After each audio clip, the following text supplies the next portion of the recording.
Om Swastiastu, selamat pagi anak-anak. Semoga hari ini kita semua dalam kondisi sehat.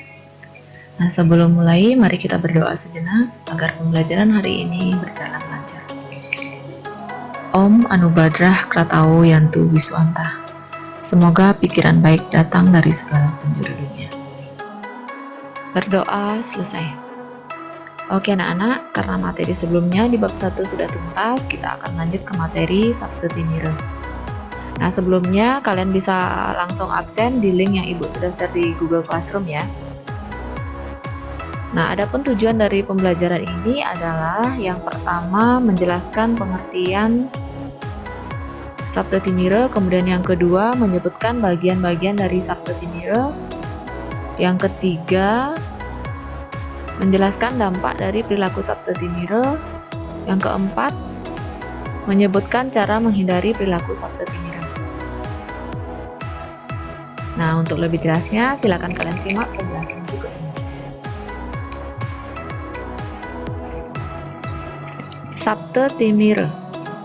Nah, sebelum lanjut, apa ada yang tahu apa itu Sabtu Timira?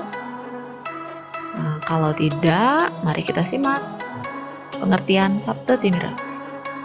Kata Sabtu Timira berasal dari bahasa Sanskerta dari kata Sabtu yang berarti 7, Timira yang berarti gelap, suram atau avidya. Jadi, Sabtu Timira berarti 7 kegelapan. Nah, yang dimaksud 7 kegelapan adalah 7 unsur atau sifat yang menyebabkan pikiran orang menjadi gelap atau mabuk. Sabtu Timira ini merupakan salah satu bagian dari susila dalam 3 kerangka dasar agama Hindu. Nah, bagian-bagian dari Sabtu Timira itu ada 7. Yang pertama itu sura. Sura itu mabuk akan minuman keras. Kemudian yang kedua ada surupa. Surupa mabuk akan ketampanan, wajah cantik, wajah tampan.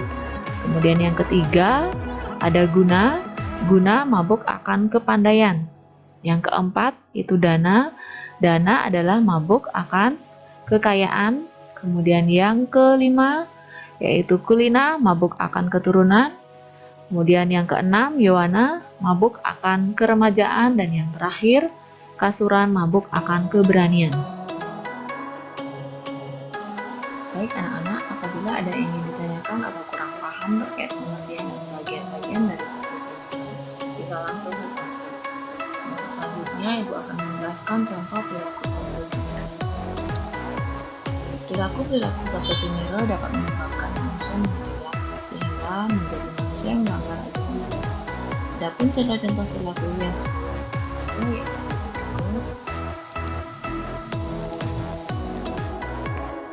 contoh perilaku Sabtu Timira. Perilaku-perilaku Sabtu Timira dapat menyebabkan manusia menjadi gelap, sehingga menjadi manusia yang melanggar ajaran agama. Adapun contoh-contoh perilaku yang tergolong Sabtu Timira sebagai berikut. Yang pertama, surupa, mabuk akan kecantikan. Contohnya, melakukan operasi plastik karena tidak puas akan wajah yang dimilikinya. Kedua, melecehkan atau menghina orang yang memiliki wajah lebih jelek dari kita.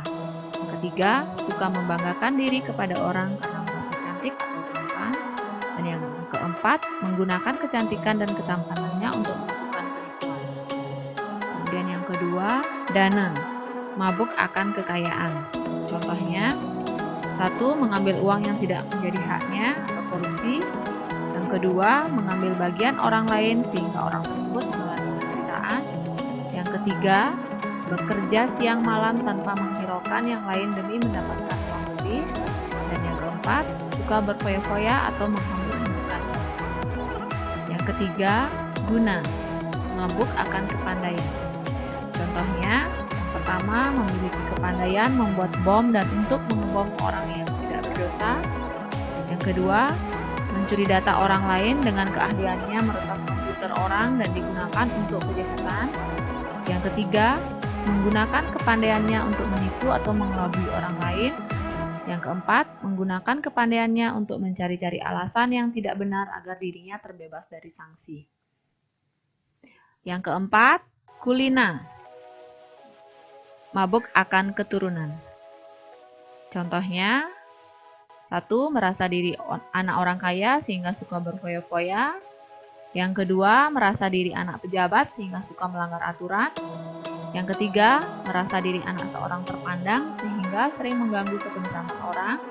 Yang keempat, merasa diri orang tuanya hebat atau cerdas sehingga suka menakut-nakuti orang lain. Yang kelima, Yowana. Yowana mabuk akan keremajaan. Contohnya, 1. Merasa diri selalu awet muda sehingga lupa akan tata krama hidup. Kemudian yang kedua, suka berkelahi karena mudah tersinggung, karena merasa diri muda. Yang ketiga, suka bermalas-malasan karena merasa masih muda dan belum memiliki tanggung jawab keluarga. Perilaku yang keenam yaitu sura, mabuk akan minuman keras. Contohnya, suka minum minuman keras di jalanan hingga mabuk, kemudian menggunakan obat-obatan terlarang atau narkoba, dan suka mabuk-mabukan sehingga sering melakukan hal-hal negatif.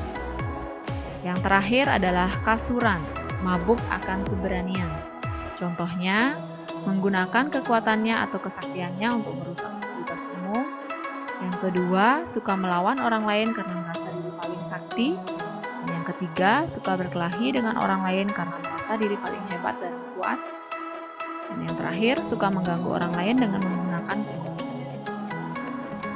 Nah, itulah beberapa contoh dari perilaku seperti mirror yang harus dihindari agar tidak merugikan diri sendiri ataupun orang lain. Nah, untuk selanjutnya, kalian kerjakan tugas yang sudah Ibu kirim di Classroom. Demikian penjelasan Ibu terkait pengertian, bagian-bagian, dan contoh perilaku seperti mirror. Untuk minggu depan, Ibu akan jelaskan materi mengenai dampak positif dan negatif dari seperti mirror. Pertemuan kali ini Ibu akhiri, Ibu tutup dengan Paramasanti. Om Santi Santi Santi.